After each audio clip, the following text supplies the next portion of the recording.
Ja, vi gør.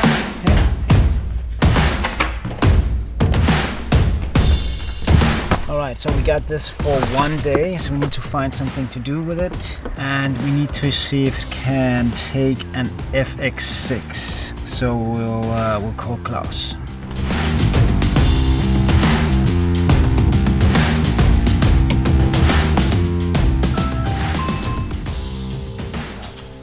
That's Klaus. He's the one with the FX6.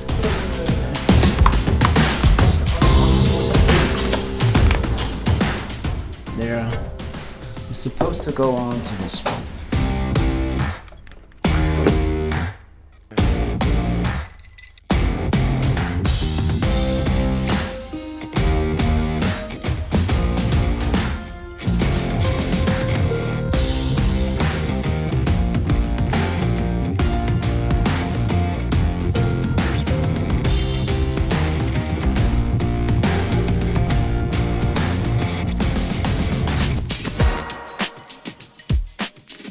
We got the FX6 on it.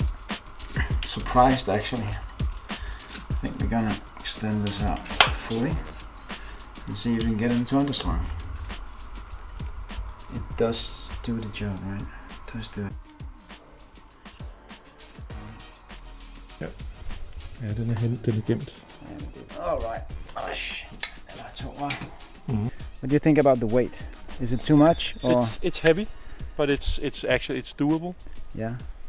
But it's pretty heavy. It's a heavy setup. Yeah. You wouldn't be able to work with this for a long time. No. Exactly. No, I don't think so. Yeah. But the way I would use it would be for smaller segments. Yeah. Exactly. And that would be quite okay. Yeah. And it would be awesome to be able to use my main camera. Exactly. On a gimbal. Yeah. Actually. But you would actually be able. You would need two cameras. You would have one on the gimbal, and then you would have another one as your main setup. Depending on the situation, yes. Because you cannot just switch, because we have taken a lot of things off. You have to take the handle off. You have to. I normally use a big V-mount battery. Yeah, and that we cannot fit on this. No. You also had a mat box on. We have to take that off as well. Yeah. So there's a lot of things that you can't do, which you normally would have had on the camera. Hmm. You also had to move the handle and the monitor. Yeah. To up here, which is a shame. So, you could actually fit the screen, the frame around the screen. Yeah, that would be there. You couldn't do the underslung, but then you could just. What do you think about the wrist support? Does it help or does it not?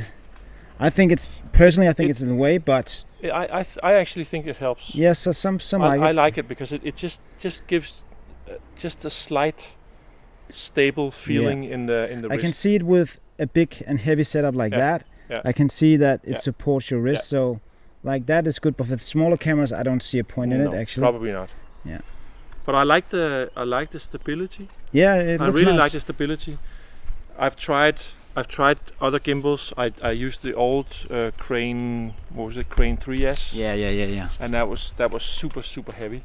Yeah, it was. It was way too heavy. Yeah. Actually. Yeah. Oh yeah, that's one of the big issues. I have to. Yeah. Can you see? When you go into underslung, this one blocks it. So that's as far as you can go, right? Yeah. Let me see it from the side. Yeah, that's as far. That's the max, and that's a bit of a problem, I would say. So, all right. So, it works. It handles it, and it feels smooth. It feels very smooth. It feels very stable, and I've only flown this once with the 3S. The Crane 3S, and I would normally never use a big camera like this. But the gimbal you had before was the big. There was a 3S, Crane 3S. Yeah, but before that one you had one of the bigger ones. Oh, I had the Movi M10 actually. Yeah, and it takes everything. It takes everything, and it was actually light, and it had the ring and everything. Yeah. So, but it was also a big setup. It's a big setup. Yeah. All right. But it feels very stable. I mean, it just. It feels smooth. I like it. Very smooth. It feels really smooth. Like you can go wherever and. Yeah. And it's just. It reacts fast, and it's. Yeah. Also set up by the master.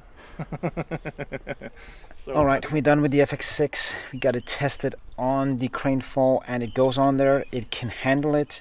There's no problem there, but there is some limitations when using the FX6 on the Crane 4. Klaus, who has the FX6, usually shoots handheld. He does use gimbals times to times, but his verdict was that because he has to remove the handle, the monitor, the audio, he would probably not use it on a gimbal setup like this. It's just too much work. But if he had to, he would have two cameras, one on a gimbal and then one handheld, which he would be the main camera setup, and just use the gimbal for those gimbal takes. But all in all, what I was here for was to test if the FX6 could go on. It could go on, but it has its limitations. Just remember that.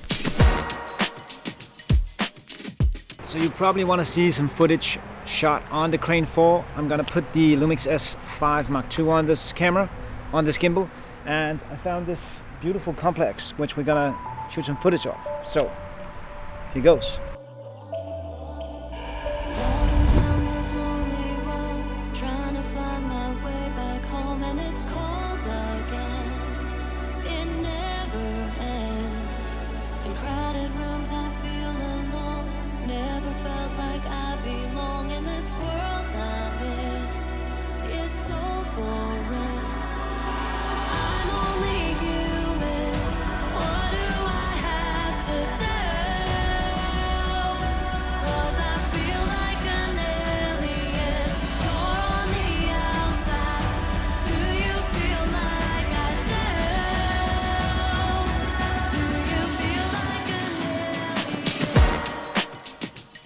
Okay, I just got back from shooting with it. It wasn't that interesting actually, it's just the same building all around, but I found some interesting points shooting with the gimbal that's a bit annoying when going from low to up. I'll explain that when we come back, but now we'll head back to the studio.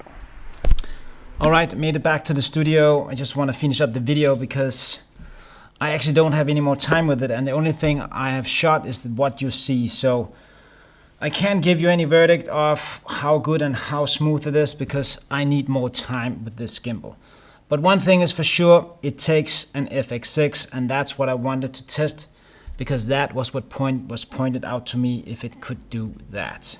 So I will make another video with the Crane 4 at some point, but for now, this is what you got. See you next time. Bye.